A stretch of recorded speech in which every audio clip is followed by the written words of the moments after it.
Hello friends, आज मैं इस वीडियो में आप लोगों को बताने वाली हूँ कॉफिंग का अर्थ क्या होता है।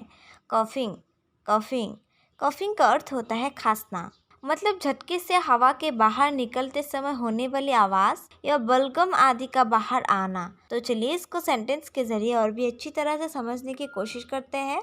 Alex sank to his knees coughing.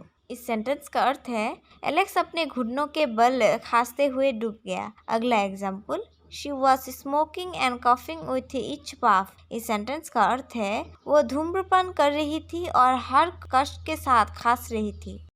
So friends, और अधिक जानकारी के लिए हमारे वेबसाइट www.besthindime.com पे जाके आप चेकआउट कर सकते हैं। Thank you for watching.